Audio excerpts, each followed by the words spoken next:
मरकजी सरकार ने तमाम 5 जजों की सिक्योरिटी बढ़ा दी है। सीजेआई रंजन गोगोई की सिक्योरिटी जेड से जेड प्लस कर दी गई है। दिगर 4 जजों को वाई सिक्योरिटी से वाई प्लस की गई है। अयोध्या फैसले के तनाजुर में मरकजी हुकूमत की जानिब से ये बड़ा फैसला लिया गया है। इस खबर पर मजीद बातचीत करने के लिए रुख कर लेते हैं दिल्ली का हमारे साथ हमारे नुमाइंदे शैलेंद्र वांगू जुड़ रहे हैं। शैलेंद्र, आज बड़े फैसले के बाद मरकजी सरकार ने कदम उठाया है, जजों की सिक्योरिटी में इजाफा किया गया है।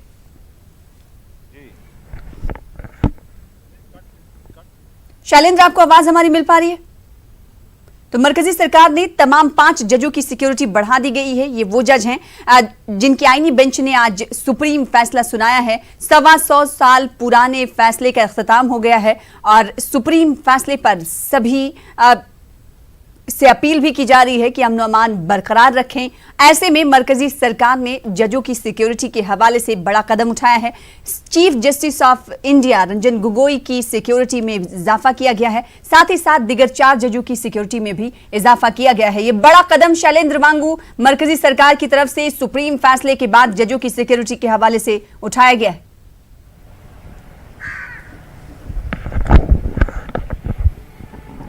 बिल्कुल सना, आपको बता दें कि जो जजेस हैं जिन्होंने आज का एक ऐतिहासिक फैसला सुनाया है, उन 5 जजेस की बेंच ने जो फैसला सुनाया है उससे पहले ही यानी कल शाम को ही ये फैसला ले लिया गया था कि इस फैसले को सुनाने से पहले सभी जजेस की सिक्योरिटी को अपग्रेड कर दिया गया है। जो सीजीआई हैं अभी रंजन गोगोई, उनकी सिक्योरिटी को जेड प्लस कर दिया गया है, जेड से, और वहीं जो बाकी जो 4 जजेस हैं उनकी सुरक्षा को बढ़ाकर वाई प्लस कर दिया गया है। तो कुल मिला के ये एहतियातन उठाए हुए कदम हैं और ये तमाम कदम जो है वो थ्रेट परसेप्शन के आधार से उठाए जाते हैं।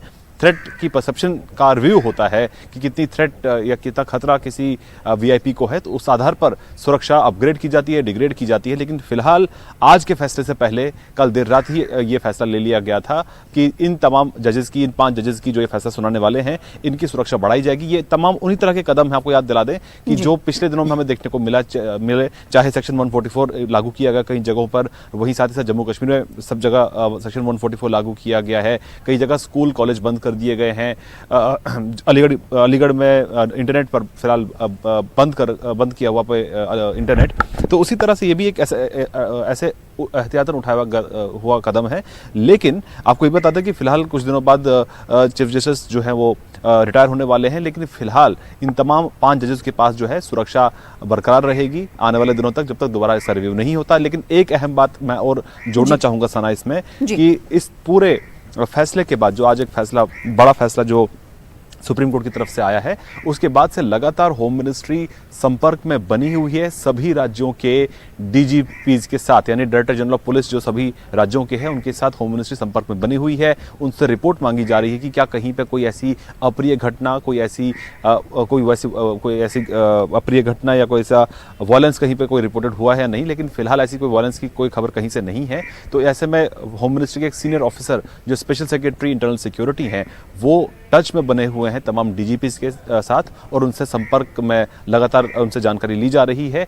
और क्योंकि ये ऐसा फैसला है जिसका सीधा असर लॉ एंड ऑर्डर पे पड़ सकता था, लेकिन इसके लिए पहले से ही कदम उठाए गए हैं, एहतियातन कदम उठाए गए हैं और तमाम तरह से अपील भी की जा रही है कि सुरक्षा जो है वो सुरक्षा और सौहार्द जो है उसको बरकरार रखना चाहिए। जी, होम मिनिस्ट्री के बाहर से शैलेंद्र वांगू हमारे साथ जुड़े हुए हैं और उन्होंने ये बताया कि डीजीपी से बातचीत कर रही है होम मिनिस्ट्री और रिपोर्ट तलब की जा रही है कि किस तरह की लॉ एंड ऑर्डर का सिचुएशन अभी उनके अजला में बनी हुई है। क्या इस हवाले से होम मिनिस्ट्री की तरफ से कुछ गाइडलाइंस या फिर कुछ सुरक्षा के एतबार से कुछ और गाइडलाइंस जारी की गई हैं?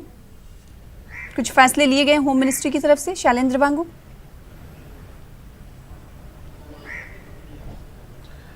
देखिए, अब से 2 दिन पहले होम मिनिस्ट्री की तरफ से एक अलर्ट जारी किया गया था, एक एडवाइजरी जारी की गई थी जिसमें सभी स्टेट से, सभी राज्यों से कहा गया था कि कानून व्यवस्था के लिए, लॉ एंड ऑर्डर बरकरार रखने के लिए जो भी सही कदम है उसको उठाया जाना चाहिए ताकि कहीं पर भी कोई अप्रिय घटना ना हो, कोई ऐसा इंसिडेंट ना हो जिससे माहौल खराब हो। तो इसके साथ ही साथ अयोध्या के लिए खासतौर से सेंट्रल पैरामिलिट्री फोर्सेज को यहाँ से रवाना किया गया था, वहाँ पर डिप्लॉय किया गया है। करीब 40 कंपनी है और 40,000 जवान वहाँ पर डिप्लॉयड हैं और आने वाले कुछ दिनों तक यानी 18 तारीख तक ये डिप्लॉयमेंट रहेगी। अगर ज़रूरत पड़ेगी तो इसको आगे भी एक्सटेंड किया जा सकता है। लेकिन वहीं साथ ही साथ पूरे देश की कानून व्यवस्था को लेकर भी होम मिनिस्ट्री लगातार टच बनी हुई है।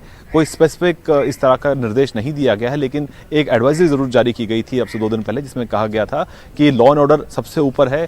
फैसला आने से पहले ये ज़रूरी है कि तमाम कदम उठाए जाएं ताकि देश का माहौल ना बिगड़े और जो शांति और सौहार्द का माहौल है वो देश में बरकरार रहे। जी, जाहिर सी बात है। और हमने शांति की अपील हर तरह के शोबे हयात से जुड़े लोगों ने की थी। वज़ीर-ए-आज़म नरेंद्र मोदी ने भी अपने वज़रा को नसीहत दी थी कि आप अपने पार्लिमानी इलाकों में जाइए, अपने पार्लियामेंट्री इलाकों में जाइए और वहाँ पर लोगों से बातचीत करिए ताकि अमन शांति की फिजा बरकरार रहे। और आज यही देखने को मिल रहा है। ऐसे में क्या आने वाले दिनों में हसास तरीन इलाकों को छोड़कर क्या होम मिनिस्ट्री की तरफ से ये तय किया जाएगा कि अब हालात जो है सामान्य हो गए हैं, अब यहाँ पर इजाफी टुकड़ियां जो लगाई गई थी अब उससे हटाया जाएगा? इस ताल्लुक से कुछ होम मिनिस्ट्री की तरफ से तफसीलात अभी मिल पाई? क्योंकि आज तो फैसले का दिन है, जाहिर सी बात है कुछ घंटे ही हुए फैसला आने को। और अब अगर दूसरा कल की अगर हम बात करें तो क्या कई ऐसी रियासतें हैं जहां पर ये एडवाइजरी होम मिनिस्ट्री की तरफ से जारी कर दी जाएगी कि अब सामान्य के हालात में वहां पर ज़्यादा सिक्योरिटी अब नहीं रखी जानी चाहिए, अब पहले के जैसे मामूल के मुताबिक चला जाए? आपने बिल्कुल सही कहा सना कि अब से चंद घंटों पहले ही जो है फैसला आया है, तो ऐसे में कुछ भी कहना बहुत जल्दबाजी होगा। लेकिन ये ज़रूर है कि प्रायोरिटी सभी सरकारों की, सभी स्टेट गवर्नमेंट्स की और सेंट्रल गवर्नमेंट की प्रायोरिटी ये है कि देश में माहौल ना बिगड़े। भले ही इस फैसले के बाद कुछ कहीं अगर कोई नाराज़गी अगर होती भी है तो उसके लिए प्रॉपर तरीका है सुप्रीम कोर्ट अप्रोच करने का।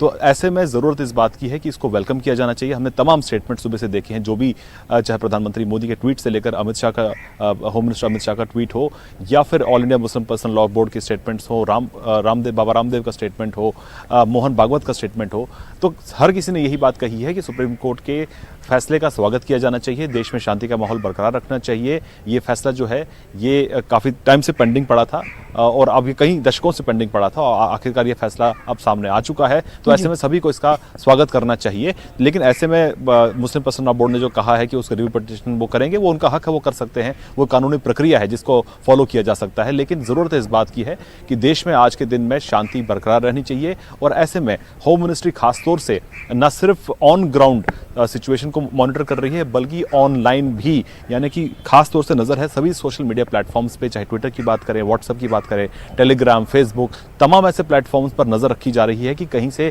क्योंकि जब पिछली बार की अगर हम बात करें जब इलाहाबाद हाई कोर्ट का जब फैसला आया था तो उस वक्त सोशल मीडिया इतना मजबूत नहीं था, लेकिन आज की तारीख में सोशल मीडिया बहुत मजबूत है। तो ऐसे में ज़रूरत इस बात की है कि आपको ये भी बता दें कि होम मिनिस्ट्री के अंदर एक स्पेशल सेल तैयार किया गया है जो आज की तारीख में और अब से कुछ दिनों तक लगातार मॉनिटर करेगा सोशल मीडिया को कि क्या कोई गड़बड़ी फैलाने की कोशिश तो नहीं है, हेटरेट फैलाने की कोशिश तो नहीं हो रही है। सोशल मीडिया के जरिए हर एक पोस्ट पर नजर रखी जा रही है, हर एक ट्वीट पर नजर रखी जा रही है और अगर इस तरह की अगर कोई ट्वीट करता भी है, हमारे सामने कुछ ऐसे एग्जांपल्स आए भी हैं जहां पर कुछ ऐसे अनप्लेजेंट ट्वीट किए गए, बाद में पुलिस की तरफ से उनको जवाब दिया गया कि इस ट्वीट को तुरंत हटाइए नहीं तो कार्रवाई की जाएगी। तो ऐसे में जाहिर तौर पर नजर इस वक्त तमाम प्लेटफॉर्म्स पर भी है, सोशल मीडिया पर भी है, ऑन ग्राउंड भी है, ताकि देश के माहौल में कोई गड़बड़ी ना हो और शांति का माहौल बना रहे। जी, तो पैनी नजर होम मिनिस्ट्री की देखी जा रही है। जमीनी सतह पर तो अब पूरा अमला चौकस है, वहीं सोशल मीडिया को भी मॉनिटर किया जा रहा है। बेहद शुक्रिया शैलेंद्र वांगू हमारे साथ जुड़ने के लिए और तफसील के साथ बातचीत करने के लिए। तो सदियों पुराने बाबरी मस्जिद राम जन्मभूमि तनाज़े पर सुप्रीम फैसला आ चुका है। सुप्रीम कोर्ट की 5 जजों की आईनी बेंच ने पूरे मामले पर मुत्तफ़िक़ा फैसला सुनाया है। फैसले में ASI की रिपोर्ट को बुनियाद बनाया गया है। सुप्रीम कोर्ट ने मुतनाज़ा जमीन का मालिकाना हक राम जन्मभूमि न्यास को दिया है। राम मंदिर की तामीर के लिए मरकजी हुकूमत को ट्रस्ट बनाने का भी हुक्म दिया गया है। सुप्रीम कोर्ट ने मुतनाज़ा जमीन से निर्मोही अखाड़ा, शिया वक्फ बोर्ड और सुन्नी वक्फ बोर्ड का दावा खारिज कर दिया। ताहम सुप्रीम कोर्ट ने सुन्नी वक्फ बोर्ड को मस्जिद के लिए मुतबादिल 5 एकड़ जमीन फराहम कराने का हुक्म दिया है। सुप्रीम कोर्ट ने अपने फैसले में माना है कि मरकजी गुंबद के नीचे 2 मूर्तियां 1949 में रखी गई थी और मंदिर को मुनहदम करके मस्जिद तामीर किए जाने का कोई सबूत नहीं मिलता है। हिंदू मुस्लिम वकला ने फैसले को मुल्क के हक में करार दिया और मुल्क की गंगा जमनी तहजीब की बरकरारी के लिए सबसे ताउन की अपील की है। सुप्रीम कोर्ट का फैसला आ चुका है और वकील जो हैं वो किस तरह से अपना रिएक्शन दे रहे हैं। खासतौर से ये देखिए यहाँ पर न सिर्फ अतहर आलम साहब मौजूद हैं और आतिश खान अग्रवाल, आतिश शाहनवाज साहब मौजूद हैं। कैसे देखते हैं इस पूरे फैसले को, क्या आप लोगों का रिएक्शन है? सबसे बढ़िया जजमेंट और जिसकी सब इज्जत कर सके। नहीं तो जजमेंट कई बार ऐसे दिए जाते हैं कि उसको इम्प्लीमेंट नहीं करा जा सकता, जिससे कोई नाराज हो सकता है।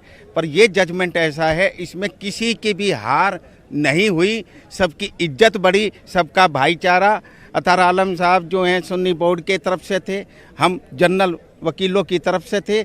आज सब मिलकर ये कह रहे हैं कि सबसे बढ़िया जजमेंट है, ऐसा कोई दे नहीं सकता। ये हिंदुस्तान में ही कानून की और व्यवहारिकता भी, कानून पर जजमेंट है परंतु उन्होंने व्यवहारिकता का भी ध्यान रखा। आप काफ़ी ध्यान, आप काफ़ी तारीफ भी कर रहे हैं। क्या खासियत है इस पूरे जजमेंट की? कि अगर मान लीजिएगा यहाँ डिवाइड या ये कह देते कि बिल्कुल साथ में ज़मीन दो, कई बार जब हम डिवीज़न घर में भी करते हैं तो जब अगर एक मन मुटाव हो जाता है तो मन मुटाव ना हो आगे तो कहते हैं कि एक घर एक जना ले ले, एक दूसरा दूसरी जगह ले ले, ताकि लेडीज़ में जो मन मुटाव हो गया वो ना हो। तो ये वाला ऐसा करा। और हम ये डिमांड करते हैं कि हिंदू समुदाय कि ये ज़मीन हो सके तो दिल्ली में दिया जाए, और जो 5 एकड़ ज़मीन जो सुन्नी बोर्ड को दी है, ताकि यहाँ दिल्ली में एक ऐसा भव्य जो मस्जिद बने कि जो वर्ल्ड के जो टूरिस्ट आते हैं, वर्ल्ड की डिग्नेटरीज आती हैं, वो भी देखें कि देखो सरकार ने ऐसी जगह दी है मुस्लिम्स को कि जो दुनिया उसको यूज भी कर सके, देख भी सके। अदर भाई, आप क्योंकि सुन्नी वक्फ बोर्ड की तरफ से थे, कैसा रिएक्शन है आप लोगों का? किस तरह से आप लोग फैसला कबूल कर रहे हैं? कई तरह की प्रेस कॉन्फ्रेंस भी हो रही है, कई तरह की बात भी हो रही है। देखिए, ये बहुत अच्छा फैसला है सुप्रीम कोर्ट का। सब पूरी सिर्फ हिंदुस्तान की नहीं, पूरे इंटरनेशनल लेवल पर नज़रें थीं आज के इस हिस्टोरिकल जजमेंट की, और मैं समझता हूँ बहुत अच्छा जजमेंट था। और ये बात मीडिएशन में भी आई थी कि भाई अगर किसी डिस्प्यूट को ख़त्म करना है तो कोई अल्टरनेट जगह अगर मिल जाए, मैं समझता हूं तो सबसे बेहतर तरीका होगा शांति बहाल रखने के लिए। 2.77 एकड़ जगह की जगह 5 एकड़ जगह देने की बात की गई। बस ये कहा गया कि थोड़ी सी अलग जगह दी जाएगी। देखिए, मैं कहता हूं जगह इम्पॉर्टेंट है। आतिश भाई ने जैसे कहा दिल्ली में दी जाए, तो मैं समझता हूं सबसे बेहतर रहे फैसला होगा सरकार की तरफ से। और ये एक मैसेज जाएगा कि मोदी जी सिर्फ हिंदू कम्युनिटी की बात नहीं करते हैं, माइनॉरिटीज़ की बात करते हैं, और माइनॉरिटीज़ में सबसे बड़ी जो तादाद है वो मुसलमानों की है। तो मैं समझता हूं अगर दिल्ली में अगर वो 5 एकड़ ज़मीन दे दी जाए तो मस्जिद के अलावा बहुत सी चीज़ें की जा सकती हैं।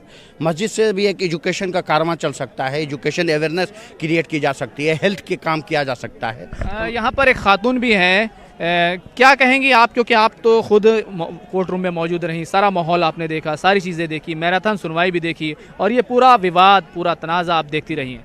मेरा ये मानना है कि जो भी फैसला आया है वो दोनों संप्रदायों की भावनाओं को ध्यान में रखते हुए आया है। बहुत बहुत शुक्रिया। तो ये जो वकील हैं, एडवोकेट्स हैं, इनका साफ तौर पर कहना है कि एक बेहतर भारत के लिए ये फैसला बहुत अच्छा है, और उम्मीद की जानी चाहिए कि भारत का जो भविष्य होगा, उसका मुस्तकबिल होगा, वो और ताबनाक होगा। कैमरामैन वैभव शलूजा के साथ खुर्रम शहजाद, न्यूज़ 18 दिल्ली। उधर अयोध्या में सुन्नी वक्फ बोर्ड को 5 एकड़ जमीन देने के मामले में अखाड़ा परिषद की अदालत के फैसले पर अखाड़ा परिषद ने ऐतराज जताया है। अखाड़ा परिषद के सदर महंत नरेंद्र गिरी ने कहा है कि अयोध्या में कहीं भी मस्जिद नहीं बनाई जा सकती। अयोध्या से बाहर ही सुन्नी वक्फ बोर्ड को 5 एकड़ जमीन दी जाए।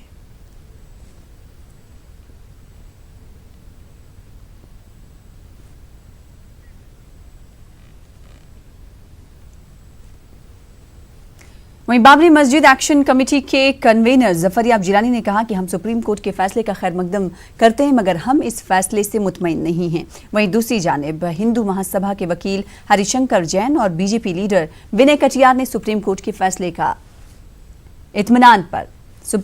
फैसले पर इत्मीनान का इजहार किया है। Satisfied with the judgment, we will go through it fully. Then we will decide what future course of action will be ours. That is, detailed comments cannot be made just now. But we can say that the judgment is, there are several contradictions in the judgment, and there are some incorrect findings also. So we will examine them. But naturally it is judgment of Supreme Court, we respect it. There is no question of, and we appeal to the nation to observe restraint and peace. एक ऐसा फैसला है जिससे हिंदू जनमानस और यहाँ का बच्चा बच्चा खुश है कि वहाँ श्री राम मंदिर बनाने का मार्ग प्रशस्त होगा। ये कोई किसी की विजय नहीं, किसी की पराजय नहीं है, ये भगवान राम का अस्तित्व का मामला था। इस देश के कण कण में भगवान राम विराजे हुए हैं, इस देश की अस्मिता भगवान राम से है, इसलिए इसको विजय के रूप में मत देखिए, बल्कि जो राइट था, जो ले लिया गया था, आज सुप्रीम कोर्ट ने उसको सही किया है, हिंदुओं के पक्ष में ऐसा फैसला दिया है। हमारी जीत हुई है और वो जीत सबसे बड़ी जो वो प्रमाण जमीन ने दिया है, रामलला की जन्मभूमि ने प्रमाण दे दिया, क्योंकि जो खुदाई में मिला है वो सब राम जन्मभूमि के ही पत्थर कसौटी के खंभे, मूर्तियां, शिलालेख, ये सब कुछ वहीं से मिला है। तो वो हमारी जीत हुई है। अब सरकार के पास जिम्मेदारी आई है, वो ट्रस्ट बना करके मंदिर का निर्माण करे। आरएसएस चीफ मोहन भागवत ने सुप्रीम कोर्ट के फैसले का खैर मकदम किया। उन्होंने कहा कि यह फैसला किसी की हार जीत नहीं, सबको मिलकर मंदिर की तामीर करना चाहिए। श्री राम जन्मभूमि के संबंध में माननीय सर्वोच्च न्यायालय द्वारा इस देश की जनभावना, आस्था एवं श्रद्धा को न्याय देने वाले निर्णय का राष्ट्रीय स्वयंसेवक संघ स्वागत करता है। लंबी प्रक्रिया में श्री राम जन्मभूमि से संबंधित सभी पहलुओं का बारीकी से विचार हुआ है। सभी पक्षों के द्वारा अपने अपने दृष्टिकोण से रखे हुए तर्कों का मूल्यांकन हुआ। धैर्यपूर्वक इस दीर्घ मंथन को चलाकर सत्य व न्याय को उजागर करने वाले सभी न्यायमूर्ति तथा सभी पक्षों के अधिवक्ताओं का हम शतशः धन्यवाद तथा अभिनंदन करते हैं। अनेक प्रकार से योगदान करने वाले सभी सहयोगियों व बलिदानियों का हम कृतज्ञतापूर्वक स्मरण करते हैं। निर्णय स्वीकार करने की मनस्थिति, भाईचारा बनाए रखते हुए पूर्ण सुव्यवस्था बनाए रखने के लिए सरकारी स्तर पर व समाज के स्तर पर भी हुए सभी लोगों के प्रयास का भी हम स्वागत और अभिनंदन करते हैं। इस निर्णय को जय पराजय की दृष्टि से बिल्कुल नहीं देखना चाहिए। सत्य व न्याय के मंथन से प्राप्त निष्कर्ष को भारतवर्ष के संपूर्ण समाज की एकात्मता व बंधुता के परिपोषण करने वाले निर्णय के रूप में देखना व उपयोग में लाना चाहिए।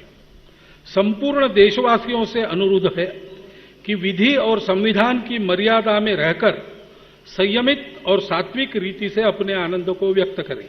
अतीत की सभी बातों को भुलाकर हम सभी श्री राम जन्मभूमि पर भव्य मंदिर के निर्माण में साथ मिलजुल कर अपने कर्तव्यों का निर्वाह करें।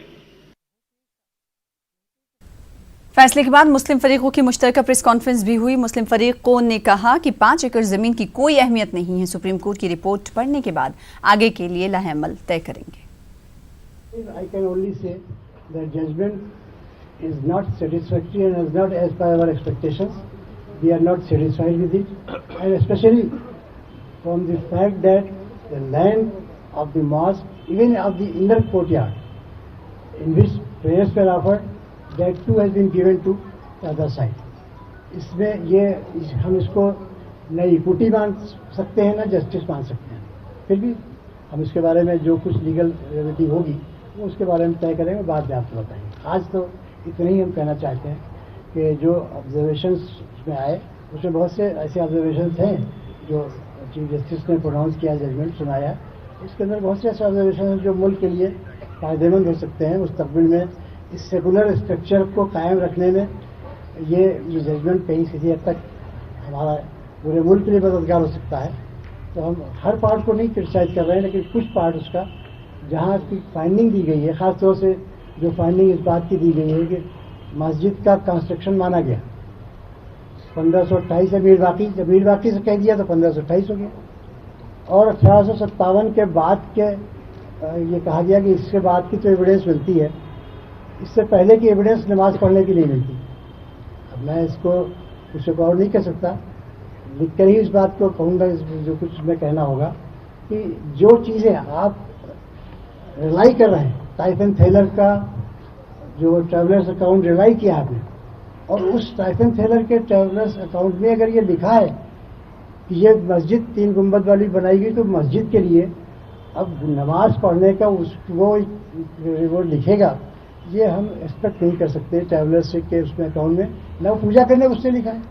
तो जिस डॉक्यूमेंट को आप रिलाई कर रहे हैं कि हिंदुओं के बिलीफ को सपोर्ट करने के लिए, उसी डॉक्यूमेंट को आप मुसलमानों के लिए इस्तेमाल रिलाई नहीं कर रहे हैं। तो ये सब चीज़ें हैं जो उसकी डिटेल्स जजमेंट पढ़ने के बाद ही मेंशन की जाएंगी, और वो रिव्यू में ग्राउंड में मेंशन की जाएगी। अगर हमारी पर्सनल बोर्ड की एग्जीक्यूटिव कमेटी ये तय करती है, क्योंकि बोर्ड की एग्जीक्यूटिव कमेटी ने तय किया है कि हमारे वकीलों की टीम और ख़ासतौर से धवन साहब और सीनियर वकला के मशवरे से उनके जजमेंट पढ़ लेने के बाद फिर वो फाइनल डिसीजन देंगे कि रिव्यू फाइल किया जाएगा या नहीं फाइल किया जाएगा।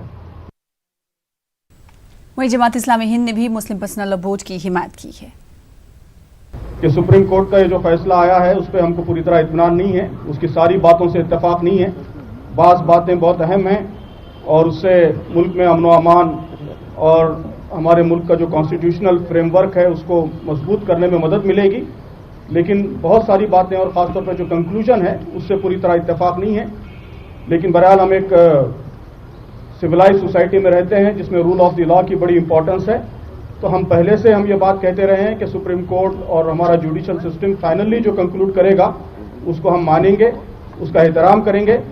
तो हमारे वकील हजरात इसका जायज़ा ले रहे हैं कि इसमें रिव्यू पिटीशन या उसके बाद क्यूरेटिव पिटीशन का इम्कान है नहीं है और किस तरह दाखिल करना चाहिए, इस पर कोई डिसीजन लिया जाएगा। तो बहरहाल कंक्लूजन यही है कि हम इस फैसले से पूरी तरह मुतमईन नहीं हैं, लेकिन मुल्क की आवाम से यही अपील करते हैं कि सुप्रीम कोर्ट का एहतराम करें, कानून का एहतराम करें और कानून का एहतराम करते हुए मुल्क में अमन व अमान और फिरका वाराना हम आहंगी बरकरार रखने को यकीनी बनाएं। बहरहाल जैसा कि हमने अर्ज किया कि हम अनसेटिस्फाई जजमेंट से, लेकिन ये बात फैसला मुस्लिम पर्सनल लॉ बोर्ड और तमाम तंजीमें इस बात का पहले ऐलान कर चुकी थी कि जो भी फैसला होगा उसको हम तस्लीम करेंगे। लेकिन एक बात ख़ास ये है कि मैं हिंदुस्तान की तमाम आवाम, हिंदुओं से भी और मुसलमानों से भी अपील करता हूँ इस बात की कि वो अमन और अमान कायम रखने में एक दूसरे की मदद करें और इस मुल्क में किसी तरह इंतशार का माहौल नहीं होना चाहिए। जो लीगल फ्रेमवर्क में जो कुछ भी कानूनी टीम कार्रवाई करेगी उससे आप हजरात को फिर मुत्तला किया जाता रहेगा। यूपी शिया सेंट्रल वक्फ बोर्ड के चेयरमैन वसीम रिजवी ने कहा कि कोर्ट ने माना है कि मीर बाकर ने मस्जिद बनाई थी और चूंकि मीर बाकर शिया थे इसलिए दोबारा कोर्ट से रुजू किया जा सकता है। सबसे बड़ी जीत तो ये हुई है कि जो विवादित स्ट्रक्चर जहां पर था वो जगह भगवान राम के मंदिर के लिए सुप्रीम कोर्ट ने बगैर हिस्सा बांट किए पूरी की पूरी जगह हिंदुओं को दे दी। भगवान राम का हक जो हिंदुओं को मिलना चाहिए था वो मिल गया। इसके लिए हम पूरे हिंदुस्तान को बधाई देते हैं। अब जो 5 एकड़ जमीन मुस्लिम पक्षकारों को दिए जाने की बात सुप्रीम कोर्ट ने कही है उसके बारे में अभी हम थोड़ी देर के बाद आपस में वकीलों से विचार कर रहे हैं, क्योंकि कोर्ट ने यह मान लिया है कि ये बाबर ने नहीं मीर बाकी ने बनाई थी और मीर बाकी क्योंकि शिया था लिहाजा इस जमीन से जो दी जा रही है उसमें सुन्नी पक्षकारों का या सुन्नी वक्फ बोर्ड का कोई रोल नहीं होना चाहिए, क्योंकि मीर बाकी के हिसाब से स्ट्रक्चर क्योंकि उस स्ट्रक्चर के बदले में दी जा रही है। इस सिलसिले में पूरी गुफ्तगू हम शाम तक बता पाएंगे कि हमने लीगल पहलू क्या है, लेकिन इस पे जो 5 एकड़ जमीन है उसमें हम ये समझते हैं कि सुन्नियों का कोई हक नहीं होना चाहिए। और आपने हमारी पिटीशन जो थी वो 96 के जजमेंट के अगेंस्ट थी। जाहिर सी बात है 71 साल के बाद हमने अपील दाखिल की थी और अभी ऑर्डर आने दीजिए किस ग्राउंड के ऊपर खारिज हुई है। वो सारी चीज़ें अब ऑर्डर देखने के बाद ही जो उस पर लीगल पहलू है वो इख्तियार करेगा शिया वक्फ बोर्ड। अयोध्या फैसला आने के बाद इकबाल अंसारी ने कहा कि बहुत अहम फैसला था, जो भी अदालत ने फैसला दिया हम उसे कबूल करते हैं। देखिए ऐसा है ना कि हम इससे पहले भी कहते हैं कोर्ट ने जो भी कहा है वो ठीक कहा है, हम उसका सम्मान करते हैं। ये जिम्मेदारी सरकार की हम कहाँ देती है कहाँ नहीं देती है, क्योंकि हम कोर्ट का सम्मान करते हैं, पहले भी करते थे आज भी करते हैं। हमें चाहते हैं ये मसला हिंदुस्तान का बहुत अहम था वो आज खत्म हो गया। के रुकन कमाल फारूकी ने सुप्रीम कोर्ट के फैसले पर अदम इत्मीनान का इजहार किया है। सोच हुआ कि जो सुप्रीम कोर्ट ने हमको जो यकीन दिलाया था कि ये आस्था की बुनियाद पे नहीं होगा, लेकिन हमको लगता है कि ज़्यादा ये आस्था के ऊपर है, फैक्ट्स के ऊपर कम है। लेकिन हम इसके ऊपर पूरा एक तो ये कि आपके माध्यम से हम ये ज़रूर कहना चाहेंगे कि मुल्क के अंदर शांति बरकरार रहनी चाहिए, कोई भी किसी किस्म का कोई ऐसा माहौल ना क्रिएट किया जाए जिसमें मुल्क की बदनामी हो और मुल्क का अमन अमान गारत हो। हम ऐसी कोई चीज़ नहीं चाहते और हम ये भी चाहते हैं कि बाकी तमाम लोगों को इस बात का भी ख्याल करना चाहिए कि इसके बाद कोई दूसरी बाबरी मस्जिद शहीद न होने पाए। बोर्ड कब तक ये निर्णय ले लेगा? मैं समझता हूं कि जल्दी अगले 10-12 दिन के अंदर हम लोग मीटिंग करेंगे। बताया ये भी गया कि इसके बदले एवज में आप जमीन ले लें। बताया गया ना, तो मैंने आपको बतलाया ना कि इसके बदले में हमको 100 करोड़ जमीन भी दे तो कोई फायदा नहीं है। हमारी तो 67 एकड़ जमीन ऑलरेडी एक्वायर की हुई है, तो हमको दान में क्या दे रहे हैं वो? हमारी 67 एकड़ जमीन लेने के बाद 5 एकड़ जमीन आप ले रहे हैं, ये कहाँ का इंसाफ है? जमीयत उलमा हिंद के मुताबिक उन्होंने फैसले से कबल ही सुप्रीम कोर्ट के फैसले का खैर मकदम करने की बात कही थी, इसलिए वो अपनी बात पर कायम हैं। हमारे मुंबई के नुमाइंदे मोहिउद्दीन ने गुलजार आजमी से खास बातचीत की। मस्जिद राम मंदिर मुतनाज़ा अर्जी का फैसला आ चुका है और ये फैसला जो है वो हिंदू फरीक के हक में गया है। हमारे साथ गुलजार आजमी साहब मौजूद हैं, इनसे जानते हैं कि ये फैसला जो आया है सुप्रीम कोर्ट का मंदिर के हक में गया है, तो इस पर आपका रद्द-ए-अमल क्या है, पहले ये बताइए। कहीं कुरान में ये कहा गया है कि वहीं यसा अन तकरहू शयअन व हुवा खैरुल लकुम, वहीं यसा अन तुहिब्बु शयअन व हुवा शर्रुल लकुम। कभी कभी ऐसा होता है कि कोई बात तुमको नागवार लगती है, तुम्हें पसंद नहीं आती, लेकिन वही बात तुम्हारे हक में बेहतर होती है। और कभी कभी ऐसा होता है कि कोई बात तुमको बहुत पसंद आती है, लेकिन वो तुम्हारे लिए नुकसान का बाइस बन जाती है। आज ये फैसला आया है, मानी हुई बात है कि हमें तकलीफ है इसलिए कि मस्जिद मुसलमानों को जो हम नमाज पढ़ रहे थे उससे वो महरूम हो गए हैं। इसके तकलीफ तो हमको है, लेकिन हमने ये कहा था कि हम अदालत के फैसले को मानेंगे। हम अदालत के फैसले को मानते हैं और मुसलमानों से इस बात की अपील करते हैं कि उस फैसले को मान लें, इसलिए कि अब इस अदालत के अलावा अब कोई अदालत नहीं है जहां हम जाकर के अपनी बात को कह सकें। अब सिर्फ एक अदालत है, वो अल्लाह की अदालत है। और अल्लाह ने हमसे कहा है ला युकल्लिफुल्लाहु नफ्सन इल्ला उसहा। अल्लाह नफ्स को उसकी बात से ताकत से बाहर जो है वो तकलीफ नहीं देता। हमारी तकलीफ यहीं तक थी कि हम आखिरी मरहले तक इस मामले को लड़े और हमने उसकी लड़ाई जमीयत उलमा ने लड़ी, लेकिन एक अदालत का फैसला था। हम शुरू से ये कहते आ रहे थे कि हम अदालत के फैसले को तस्लीम करेंगे।